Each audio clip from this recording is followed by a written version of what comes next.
What's up, guys? Today we're gonna get straight into it because this episode I had announced, I believe, since before my relocation, and it barely fits on the camera, but I'm gonna try anyway. I will insert a picture of it, but it is the what looks to be a massive, but not so massive, Team Rocket's briefcase with the Japanese Destined Rival set from the Japanese Pokemon Center. So I'm gonna try to cut it. Let's see. I'm trying to think, how should I cut it? Okay, so I'm gonna do that from there. I think I'm gonna try to open it from the top here, but I need scissors. And let's see. This episode I wish I had filmed prior to Collecticon, because it would have been cool just to take the briefcase itself to the show. But it's okay. Everything happens for a reason.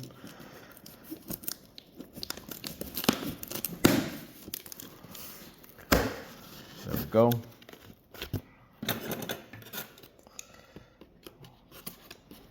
Just bear with me, guys.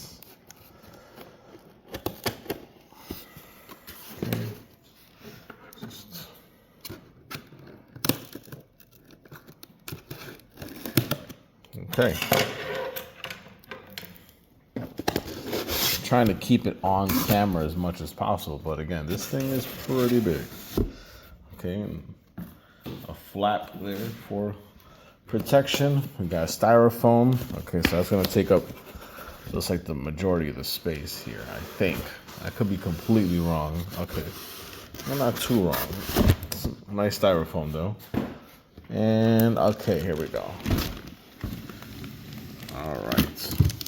So, if I remember correctly, and I hope I'm correct here, this is supposed to come with the Japanese Destined Rivals booster box. But, of course, we will find out in a second that looks even better in person than any picture and any video I've seen. And I don't remember seeing it at Collecticon, but it probably was there. I just didn't notice it. Super cool. I cannot read Japanese for the life of me, so if you can, have at it. Pause it right there and go ahead and read that. I'm not even going to act like I do, but I'm going to get into it. Ooh. This just looks better and better. This is so neat. This like reminds me of what I call my nuclear football, which is where I hold all of my graded cards in. This gives me vibes of that. And I do like my nuclear football a lot. This is super cool. And man, I don't even want to peel this off, but let's do it. And there you go. Team Rockets. Super cool. All right. And now there's got to be a way. Yeah, there's got to be a way this thing opens up. So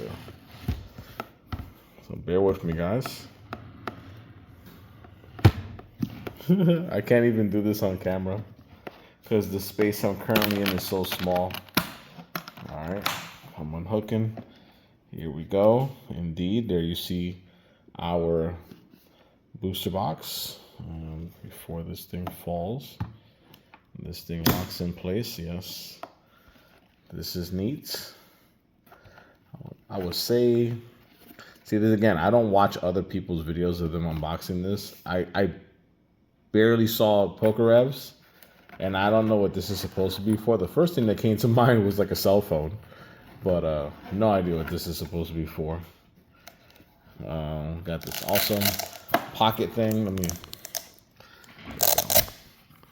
Pocket thing. You got the embroidered Pokemon card game there from the Pokemon Center. Pretty cool pockets. I mean, it's legit. I mean, you could definitely actually carry a few items here for sure. Got the awesome little case there. And our booster box, which is going to come out because we are ripping that open today. really cool. And I'm pretty sure you could adapt this briefcase for slabs. Yeah. Yep. That's what this is for. Yes. Because now that I took this out right here, you have these slits, and you can put these in there and then store cards. I don't think we could put slabs in here. I could be wrong, but I don't think so. But of course, maybe I'll show it to you once I actually put it together. And I'm gonna close that. And I want to put the briefcase aside for now and see what else we can get. Now that we got all that sorted out, all right, we're ready to break this bad boy open. Of course, part of me doesn't want to, but we're doing it. For the sake of the channel, for the sake of this episode, it wasn't just about the briefcase, even though the briefcase is gorgeous, and I will forever treasure that thing. And I remember how bad I am opening these boxes. You know what? Let me use the trusty scissors. There you go. That was real easy. I wonder if I should do the same thing with the packs, because I know the pack ripping here for Japanese has never been too kind to me. All right. Let's see. So I'm trying to open it as if I was displaying it in a store. And I completely opened it in the wrong way. But anyway, this is supposed to pop open like so. Yep. And it's supposed to be something like this. Even though I'm pretty sure I butchered that. Yeah, that's a little better. There you go. Something like that. And then we're going to get all of our packs out. And it should be about, what is it, 5 cards a pack now? Something like that. So we're going to put all that there. And I will rip it. Use the scissors to cut them open.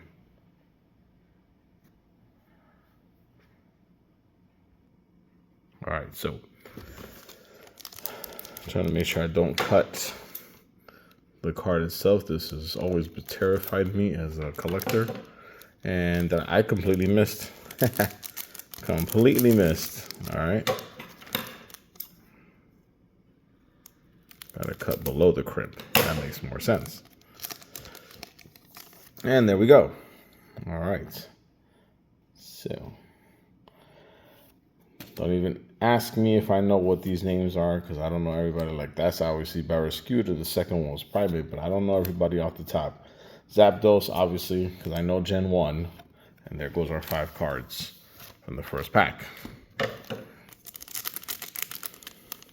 But I will always remind people that I am not, by any stretch of the imagination, an expert on every single Pokemon, nor do I know all of the names by heart. So when I see them in Japanese, I don't know them all. So here we go. And there's our first hits. I will try to ascertain the name of this one. Anyhow, card 12. And, oh yes, that I think we got in the previous episode in English. Let me grab sleeves.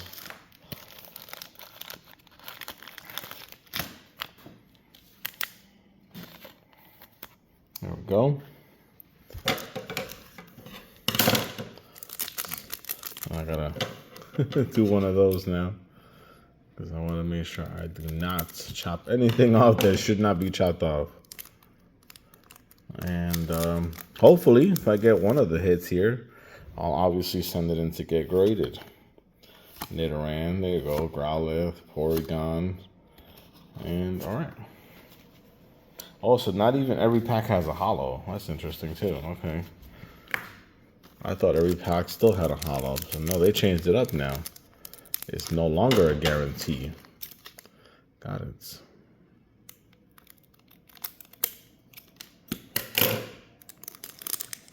Hey. Mr. Rats. Combuskin. And Giovanni. There you go. Some of my kids actually do appreciate Japanese and foreign cards, so I will definitely give this to my kiddos. Let's see. Let's try to be super gentle.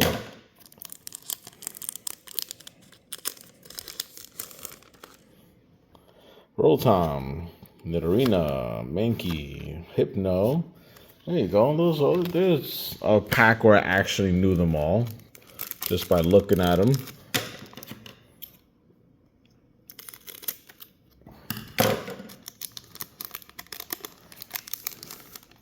Some of my friends open up the English packs in that way. The English packs I don't really ever struggle opening. It's the Japanese ones I always end up struggling with, because even with the perforations, wherever it is, I don't even see it on this pack. Oh yeah, it's right here. When I've tried it this way, here, we'll try it again. It doesn't always really pan out for me. And then they get stuck right with the cards, and then the last thing I want is to damage the card. That's why I'd rather do it this way. The English pack doesn't give you that much frustration, in my opinion. I could be wrong. There could be people out there who prefer to open up the Japanese packs over the English packs. All right.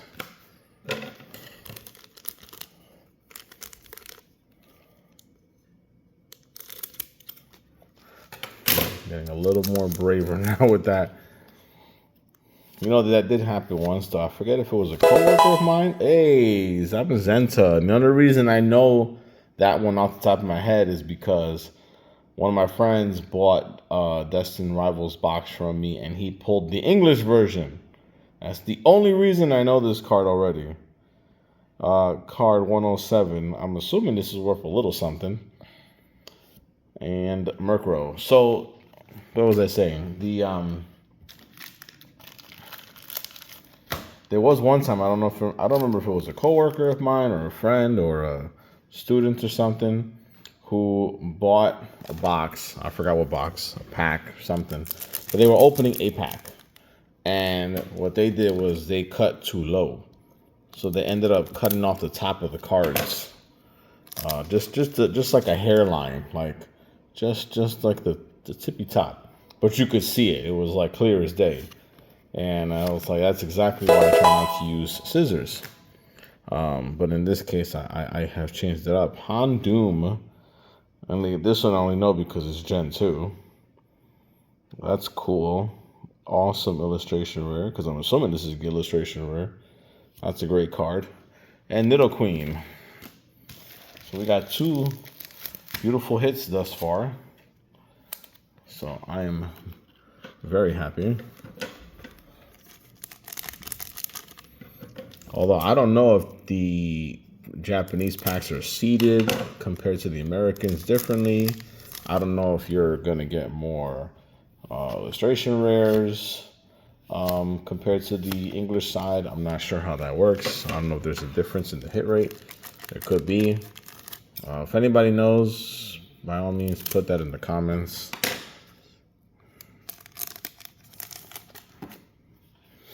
All right. Arena, Combuskin, Tyranitar, and what looks like a assembly line.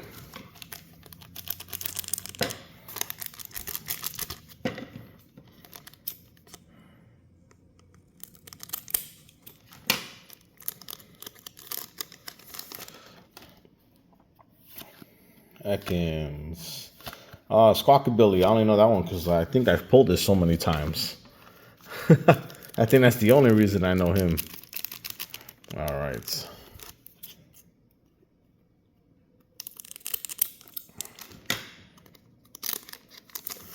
Now, of course, typically Japanese cards are printed more superiorly, like quality-wise, as we get the Moltres there. Card 15, by the way. So when you get these graded, you typically will get a lot more 10s back, or a much higher chance of getting a 10 versus how it's printed elsewhere. And I do say elsewhere because not just the English cards that come out sometimes with bad quality. Sometimes it could be your Spanish cards, your French cards. and stuff like that. German cards.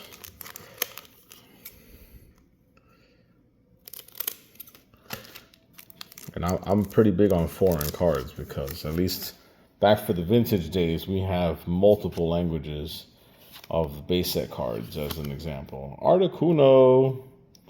Man, I do like that Articuno. We definitely pulled that in the English version. That's a great card. Too bad it's, you know, unless history will end up proving me wrong, I don't think it's going to be worth much of anything in the future. Okay. Clamperl, I believe. Oh, okay. Giovanni's, or excuse me, Team Rockets. I believe Nidoking, even though Giovanni's in the background. And my buddy who pulled that, Zamazenta, I believe, also pulled this. I know he pulled one of these Nidokings. I don't know if it was this one or not. Card 116, by the way. That's cool. All right. This is not too shabby.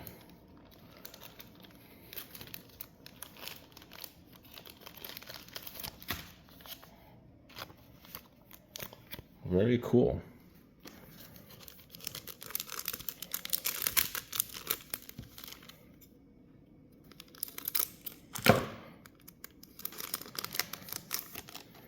Okay.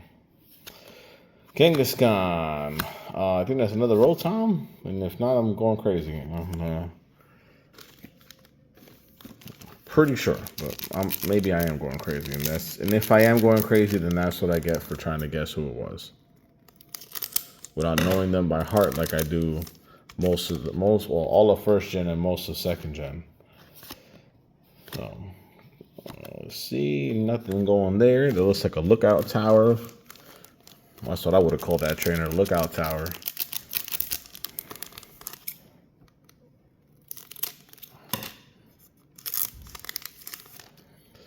Okay. And a no-go. I could be nuts, but I feel like the left side is giving us hits and the right side is striking out. But could be completely talking crazy there. All right. I think that's Smoliv. I think that's his name. There I tried. And if I got it wrong, then there you go. That just proved my point. Sorry about the honking in the background. There is nothing I can do to avoid that based on my current filming location. It is not as secluded as my original room. There's a Crobat, and I think my friend got this one too. Card 66, by the way. And Muck. All right.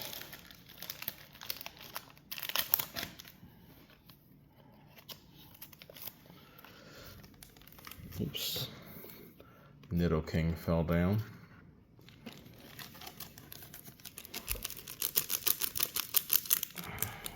Okay.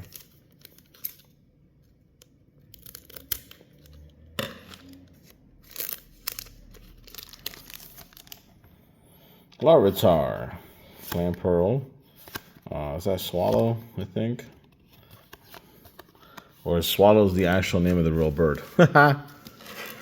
Maybe Tailo?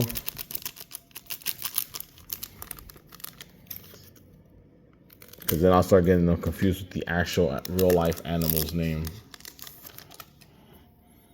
Imagine if I called Growlithe dog.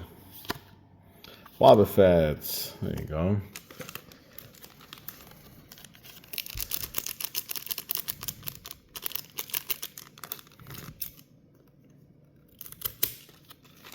Okay.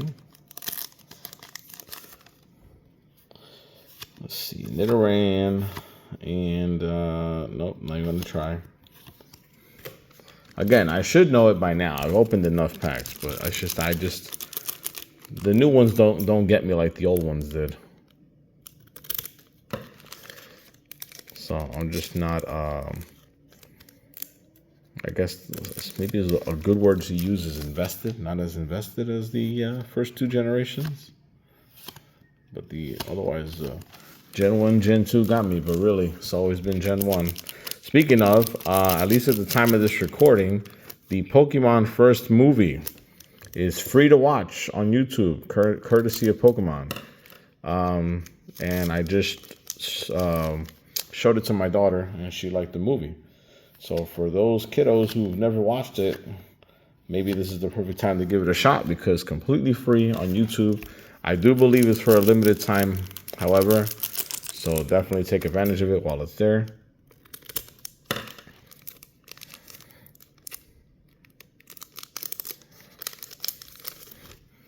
All right, Houndour, Nidorino, Weezing, and Hypno.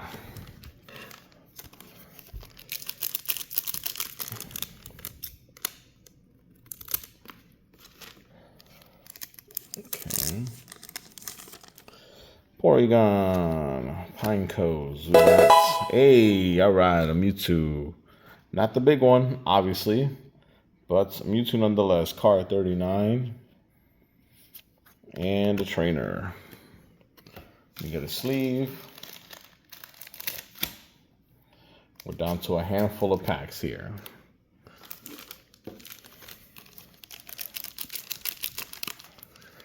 Okay, let's do this. Okay. Drowsy, that thing. I think that's Brigaloo, but I'm gonna go nuts if I get it wrong. And there we go. This, who is this supposed to be? No, I feel like I should know. I'm not even gonna bother. But that's a cool green color there, whatever this is. Card 99, by the way.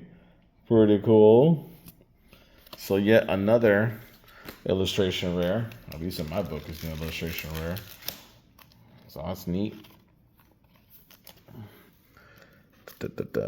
Okay, now we're down to 2 packs.